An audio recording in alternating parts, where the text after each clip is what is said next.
Hello achievers, welcome to NET JRF makers. आज के हमारे इस लेक्चर में हम डिस्कस करने वाले हैं most important and repeated questions of higher education. हमारे चैनल पे जो हायर एजुकेशन की प्रीवियस ईयर क्वेश्चन की सीरीज चालू है, ये उसका पार्ट 3 है। हमारे चैनल की प्लेलिस्ट पे जाकर आप वहाँ पे teaching aptitude, research aptitude and higher education, इन तीनों यूनिट्स के आप प्रीवियस ईयर क्वेश्चन की सीरीज के लेक्चर्स देख सकते हो। हमारी इस सीरीज के अंदर हमने उन क्वेश्चंस को, उन कॉन्सेप्ट को इन डिटेल में समझाया है जो आपके नेट एग्जाम में सबसे ज्यादा रिपीट हुआ है और जो बहुत ही न्यू कॉन्सेप्ट है, यानी कि एनटीए हर बार एग्जाम में पूछ रही है लेकिन वो बुक्स में मेंशन नहीं है। So do watch those videos, 100% guaranteed आपको उस वीडियो से बहुत ज्यादा हेल्प मिलेगी। So let's get started. हमारा सबसे पहला क्वेश्चन है, what is the full form of spark. Spark क्या है, SPARC का फुल फॉर्म क्या है? तो इसका फुल फॉर्म है scheme for promotion of academic and research collaboration. ठीक है, अब हम समझते हैं कि ये स्पार्क है क्या, इसका मेन फंक्शन क्या है। तो देखो, स्पार्क क्या है? ये एक स्कीम है जो लॉन्च करी गई थी 25 अक्टूबर 2018 में। ठीक है, और इस स्कीम को लॉन्च करने का मेन उद्देश्य, मेन ऑब्जेक्टिव क्या था? हमारी जो इंडियन हायर एजुकेशन इंस्टीट्यूशंस है ना, उनके रिसर्च के इकोसिस्टम को इम्प्रूव करने के लिए, यानी कि हमारे इंडियन इंस्टीट्यूट के, हमारे हायर एजुकेशन के जो रिसर्च है ना, रिसर्च इकोसिस्टम्स को इम्प्रूव करने के लिए, उनके अंदर इम्प्रूवमेंट लाने के लिए ये स्कीम को लॉन्च किया गया था। ठीक है, अब इम्प्रूवमेंट कैसे लाना है, इम्प्रूवमेंट किस तरीके से लाया जाएगा, वो है बाय कोलैबोरेशन। ठीक है, कोलैबोरेशन के जरिए। अब ये कोलैबोरेशन कैसे होगा? ये कोलैबोरेशन के अंदर हमारी जो इंडियन हायर एजुकेशन इंस्टीट्यूशंस है, इनको ज्वाइन किया जाएगा, कोलैबोरेट किया जाएगा वर्ल्ड के बेस्ट इंस्टीट्यूट के साथ। यानी कि हमारा इंडियन एजुकेशन, हायर एजुकेशन और वर्ल्ड के बेस्ट इंस्टीट्यूट, ये साथ में ज्वाइंटली कोलैबोरेट होके ये एकेडमिक एंड रिसर्च पर्पस पे काम करेंगे, यानी कि एक किसी रिसर्च प्रॉब्लम पे, रिसर्च टॉपिक के ऊपर काम करेंगे। इस तरीके से ये कोलैबोरेशन किया जाएगा। और ये कोलैबोरेशन का, ये जॉइंटली काम करने का पर्पस यही है ताकि नेशनल और इंटरनेशनल रेलेवेंट जितनी भी प्रॉब्लम है उनको सॉल्व करने के लिए। ठीक है, अब एक इंपॉर्टेंट पॉइंट आप ये याद रखना कि ये जो स्कीम है, स्पार्क की जो स्कीम है, इसका नेशनल कोऑर्डिनेटर है IIT Kharagpur. Okay, IIT Kharagpur जो है ये इसका नेशनल कोऑर्डिनेटर है। अब देखो ये स्कीम काम कैसे करती है। जो यहाँ पे हमारी इंडियन इंस्टीट्यूट हायर एजुकेशन की और जो वर्ल्ड इंस्टीट्यूट जो ज्वाइंट हो रही है, कोलैबोरेट हो रही है, ये इनको रिसर्च प्रोजेक्ट पे काम करने के लिए, रिसर्च टॉपिक पे काम करने के लिए फंड प्रोवाइड करती है। ठीक है, अब इस रिसर्च को कंडक्ट करने के लिए अगर कोई, यानी जो जिनके साथ हमने कोलैबोरेट किया है, जिस भी वर्ल्ड इंस्टीट्यूट के साथ हमने कोलैबोरेट किया है, जब उस वर्ल्ड इंस्टीट्यूट के फैकल्टीज या रिसर्चर जब वो इंडिया में आते हैं, या इंडिया से कोई रिसर्चर या फैकल्टीज वो बाहर फॉरेन कंट्रीज में जाती है जिनके साथ हम काम कर रहे हैं, तो जब वो लोग लॉन्ग टर्म के लिए स्टे करते हैं ना, for the purpose of experimentation या वहाँ की लैब यूज करने के लिए, ठीक है, या जिस प्रोजेक्ट पे वो काम कर रहे हैं उनके रिसर्च ट्रेनिंग के लिए, तो इनको भी ना ये स्कीम के तहत फंड प्रोवाइड किया जाता है। और जो जिस रिसर्च टॉपिक पे काम किया जाएगा वो इंडियन सेंट्रिक होना चाहिए, ताकि उससे हमारी जो नेशन एज अ होल उनको बेनिफिट मिल सके। और ये जो जॉइंट, जो कोलैबोरेशन करके जो रिसर्च किया जा रहा है, इससे आउटकम बहुत अच्छा निकले, जिससे सबका डेवलपमेंट हो। जैसे कि वर्ल्ड क्लास बुक्स वगैरह हो गई, मोनोग्राफ्स, टेक्नोलॉजीज, यानी हर तरीके से डेवलपमेंट प्राप्त हो, एक अच्छा आउटकम निकले। हमारा नेक्स्ट क्वेश्चन है, which of the following are the characteristics of non conventional learning. हमको नॉन कन्वेंशनल लर्निंग के फीचर्स बताने। ठीक है, तो देखो, नॉन कन्वेंशनल लर्निंग को हम लोग नॉन कन्वेंशनल एजुकेशन भी कहते हैं। तो पहले हम देखते हैं, देखो, एक होती है हमारी कन्वेंशनल लर्निंग जिसको हम कन्वेंशनल एजुकेशन भी कहते हैं, एक होती है हमारी नॉन कन्वेंशनल लर्निंग जिसको हम लोग नॉन कन्वेंशनल एजुकेशन भी कहते हैं। ठीक है, तो कन्वेंशनल लर्निंग या कन्वेंशनल एजुकेशन क्या होता है? ये होता है हमारा ट्रेडिशनल एजुकेशन। ट्रेडिशनल एजुकेशन मतलब जो हम स्कूल जाके, कॉलेज जाकर करते हैं, जहाँ पे टीचर और student face to face interact करते हैं, क्लासरूम टीचिंग होती है। ठीक है, यहाँ पे एक सब्जेक्ट, एक फिक्स करिकुलम होता है, क्योंकि आप एक कॉलेज या यूनिवर्सिटी या स्कूल में आप एडमिशन ले रहे हो, तो वहाँ पे एक फिक्स करिकुलम होता है ना, जिसके हिसाब से आपकी पढ़ाई होती है, जिसके हिसाब से आपको पढ़ाया जाता है, लेक्चर्स प्रॉपर लिए जाते हैं, यानी पूरा एक क्लासरूम एनवायरनमेंट होता है। नॉन, और ये कॉस्टली भी होता है क्योंकि आप, ठीक है, नॉन कन्वेंशनल क्या होता है, ये इसके अपोजिट होता है। ये बेसिकली होता है लर्नर सेंटर्ड, यानी कि यहाँ पे लर्नर अपनी नीड के हिसाब से, अपनी जरूरत के हिसाब से सेल्फ पेस्ड भी होता है। ये यहाँ पे क्या होगा, लर्नर अपनी नीड, अपनी जरूरत के हिसाब से उसको जो कोर्स में एनरोलमेंट करना है वो उस कोर्स में एनरोल करेगा। ठीक है, ये कन्वेंशनल के हिसाब से सस्ता भी होता है, कम कॉस्टली होता है। इसका एग्जाम्पल है online teaching, distance education, open learning, private student, जहाँ पे आपको रोज किसी स्कूल या कॉलेज में नहीं जाना है, यहाँ पे टीचर और स्टूडेंट का आपस में फेस टू फेस इंटरेक्शन नहीं होता है। ठीक है, तो ये होता है हमारा नॉन कन्वेंशनल। तो कन्वेंशनल क्या होता है, ट्रेडिशनल, जो आप स्कूल या कॉलेज में जाके करते हो। नॉन कन्वेंशनल क्या होता है, यहाँ पे लर्नर अपनी नीड, अपने कन्वीनियंट के अकॉर्डिंग उसको जो कोर्स में एनरोल करना है वो एनरोल कर सकता है, चाहे वो ऑनलाइन के जरिए हो, चाहे वो प्राइवेट स्टूडेंट हो, चाहे डिस्टेंस में हो, चाहे ओपन लर्निंग के अंदर हो। ठीक है, यहाँ पे अपने आप को अपडेट रखने के लिए भी नहीं, देखो स्किल्स के लिए जो छोटे मोटे कोर्सेस आते हैं, 2 मंथ्स का कोर्स, 3 मंथ्स के शॉर्ट कोर्स, जो आपको अपडेटेड रखता है, आपके अंदर स्किल डेवलप करता है, आपको जॉब के लिए हेल्प करता है, वो सब नॉन कन्वेंशनल में आते हैं। ठीक है, तो देखो सबसे पहले क्या दिया है, एक control and assess by the teacher, तो ये तो ट्रेडिशनल में होता है। लर्नर ओरिएंटेड, ये मैंने आपको अभी बताया था।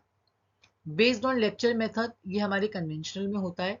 No fix curriculum, non conventional में कुछ भी फिक्स करिकुलम नहीं होता। यहाँ पे लर्नर क्या होता है, अपनी नीड के हिसाब से, अपनी कन्वीनियंट के हिसाब से उसको जो पढ़ना है, जो सीखना है, वो उस कोर्सेज में एनरोल करता है। यहाँ पे फिक्स करिकुलम नहीं होता है। कॉस्ट इफेक्टिव भी होता है एज कंपेयर टू कन्वेंशनल, ये थोड़ा सस्ता होता है। The correct answer is B, D and E. हमारा नेक्स्ट क्वेश्चन है, what is the full form of NHERC। ठीक है, तो NHERC का फुल फॉर्म है national higher education regulatory council. ठीक है, अब हम ये समझते हैं कि ये क्या है और किस तरीके से काम करता है।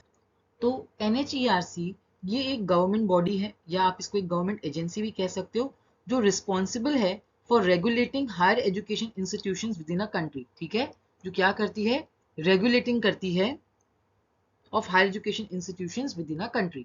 इसका प्राइमरी फंक्शन ये देखना है कि जितनी भी हमारी यूनिवर्सिटीज है या फिर जितनी भी हमारे हायर एजुकेशन इंस्टीट्यूशंस हैं, वो गवर्नमेंट के बनाए हुए जो भी पॉलिसीज है या रेगुलेशन है उनके तहत ही चल रही है, जिसके अंदर हमारे इंस्टीट्यूशंस का, यूनिवर्सिटी की जो एजुकेशन की क्वालिटी है, एक्रीडिएशन है, असेसमेंट, ये सब कुछ आता है।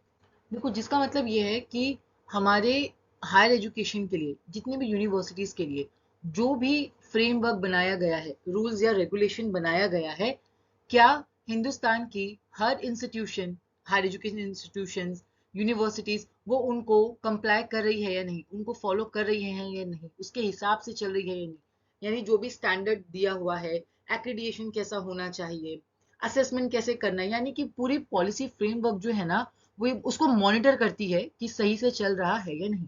अब NHERC किस तरीके से आया, हम वो देखते हैं। तो हमारी जो नेशनल एजुकेशन पॉलिसी 2020 जो आई थी ना, उसमें ये कहा गया था कि एक अम्ब्रेला बॉडी बनाई जाए, HECI करके, जिसका फुल फॉर्म है higher education commission of India. ठीक है, इसका फुल फॉर्म है हायर एजुकेशन कमीशन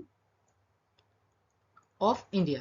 तो ये एक अम्ब्रेला बॉडी बनाई जाए, जिसके अंदर ये देखो ये 4 वर्टिकल्स थे। ठीक है, जिसमें से सबसे पहला वर्टिकल था हमारा NHERC, सेकेंड वर्टिकल है NAC, थर्ड है HEGC and the fourth one is GEC। ठीक है, अब ये HECI, higher education commission of India, ये एक अम्ब्रेला बॉडी बनाने का कारण ये था, ये कारण है बोलने का, क्योंकि देखो इनका कहना था कि हमारे पास बहुत सारी ऐसी बॉडीज है जो हायर एजुकेशन इंस्टीट्यूशंस को देख रही है। ठीक है, तो इससे क्या होता है, आपस में कोऑर्डिनेशन यानी तालमेल में कुछ दिक्कत आ जाती है, यानी कुछ ना कुछ इश्यूज है, क्योंकि इतनी सारी बॉडीज है।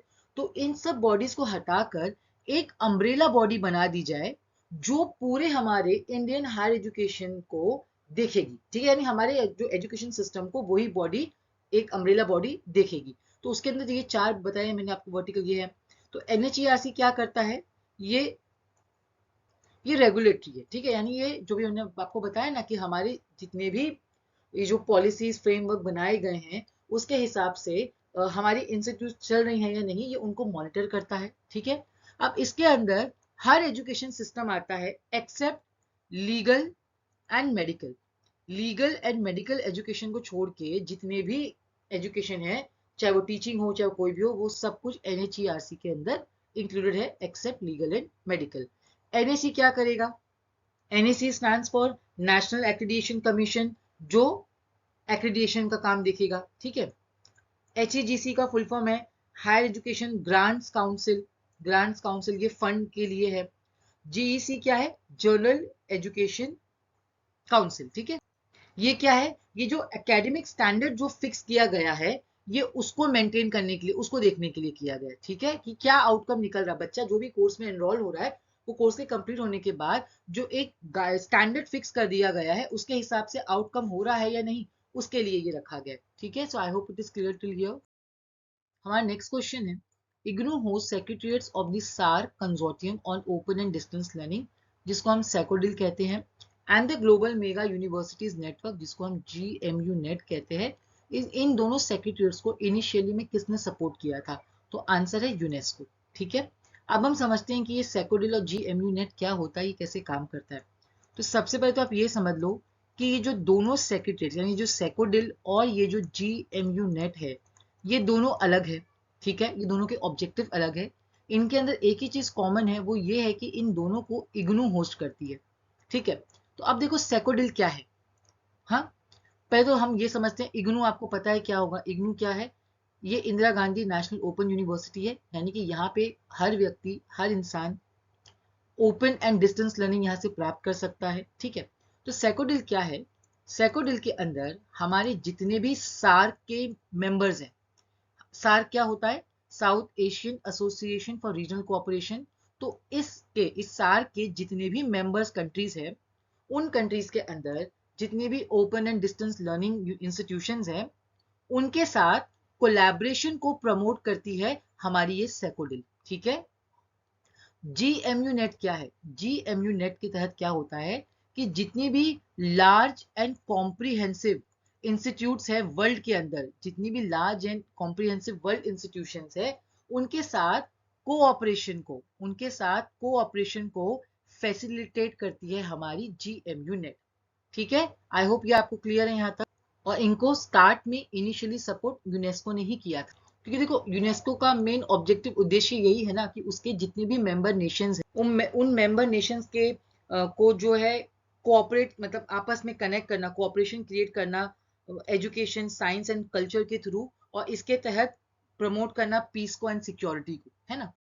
हमारा नेक्स्ट क्वेश्चन है, which of the following are the main focus areas of Unnat Bharat अभियान, यानी कि उन्नत भारत अभियान का मेन फोकस किन पे है।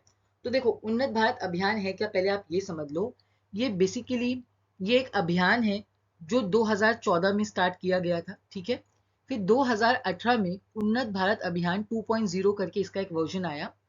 अब 2.0 का यहाँ पे ऐड करने का मतलब यही था कि जो 2014 का ये जो अभियान था, उसके अंदर और ज्यादा एडवांसमेंट करके, और ज्यादा मतलब उसके अंदर चीजों को एडवांस करके 2018 में 2.0 करके इसको वापस से लॉन्च किया गया था, ठीक है।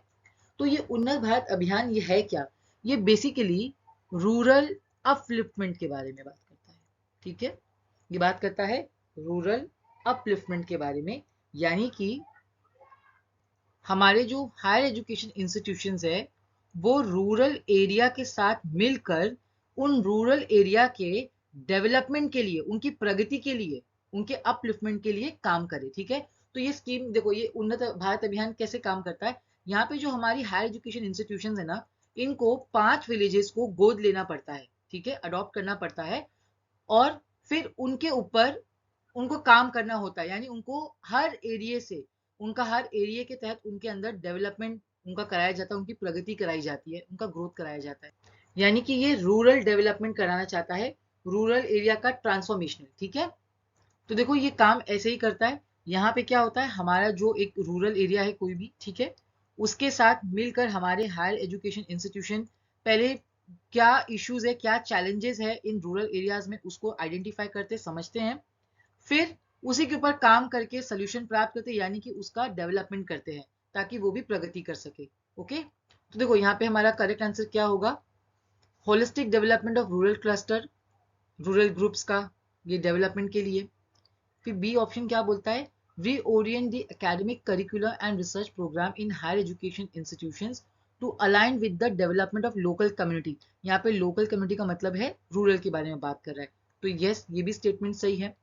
थर्ड क्या बोलता है, enable effective intervention at the field level. ठीक है, तो सी भी हमारा करेक्ट ऑप्शन है, तो correct answer is A, B and C. Inculcate the moral values, यहाँ पे मॉरल वैल्यूज का कोई लेना देना नहीं है, यहाँ पे तो क्या हो रहा है, फील्ड लेवल, यानी देखो फील्ड लेवल हो गया, लोकल कम्युनिटी, ये सब बात क्या कर रहा है, रूरल के बारे में बात कर रहा है, रूरल ग्रोथ, रूरल की डेवलपमेंट के बारे में बात कर रहा है। ठीक है, यानी कि हमारे जो हायर एजुकेशन इंस्टीट्यूशन है वो अपनी नॉलेज को, अपनी टेक्नोलॉजी को, अपनी नॉलेज को रूरल डेवलपमेंट के साथ मिल, रूरल एरिया के साथ मिलके उन रूरल डेवलपमेंट के प्रगति के लिए काम करे। ठीक है, और आईआईटी दिल्ली, आईआईटी दिल्ली जो है ना, इस उन्नत भारत अभियान का नेशनल कोऑर्डिनेटर है। ठीक है, ये आप याद रखो।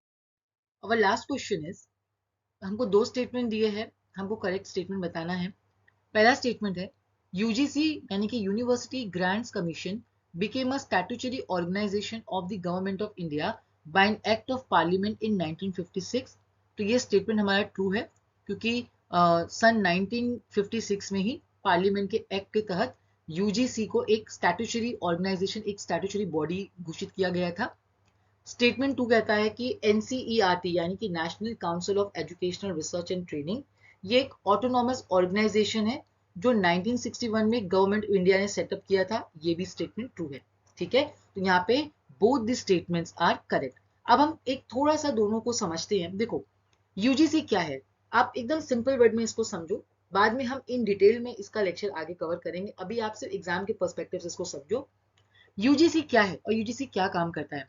हमारे इंडिया का जो हायर एजुकेशन सिस्टम है उसकी देख रेख, उसकी रिस्पॉन्सिबिलिटी, वो सब कुछ यूजीसी ही करता है। ठीक है, हायर एजुकेशन की जितनी भी यूनिवर्सिटीज है, कॉलेजेस है, जितने भी इंस्टीट्यूशंस है, उन सब का जो रिस्पॉन्सिबिलिटी है ना वो हमारे यूजीसी की आती है। ठीक है, यानी कि इंडिया में, इंडिया के जो हायर एजुकेशन इंस्टीट्यूशंस है या जो हायर एजुकेशन सिस्टम है, उन सब के उन आपस में उनके कोऑर्डिनेशन की, उनके स्टैंडर्ड्स के मेंटेनेंस की, डिटर्मिनेशन की, ये सबकी जिम्मेदारी हमारी यूजीसी की है। ओके, हायर एजुकेशन के इंस्टीट्यूट्स को फंड्स प्राप्त करना, सब कुछ ये कौन देखरेख करता है, हमारी यूजीसी ही करता है। सो यूजीसी इज द बॉडी, ये एक ऐसी जो एक स्टैट्यूटरी ऑर्गेनाइजेशन है जो रिस्पॉन्सिबल है हमारे इंडियन हायर एजुकेशन सिस्टम की। ठीक है, स्टेटमेंट 2 जो है हमारा ये भी ट्रू है। एनसीईआरटी क्या है, देखो जैसे यूजीसी हायर एजुकेशन को देखती है ना, तो एनसीईआरटी क्या करती है, ये स्कूल एजुकेशन को, स्कूल एजुकेशन की क्वालिटी को मेंटेन यानी कि इंप्रूव करने के लिए एनसीईआरटी काम करती है। ठीक है, bye conducting research and providing support, ये काम करती है किस लिए, improvement of the quality of school education. I hope आपको आज का लेक्चर अच्छे से समझ आया होगा। अगर आपको लेक्चर पसंद आया हो इसे लाइक करें, हमारे चैनल को सब्सक्राइब करें। Thank you for watching.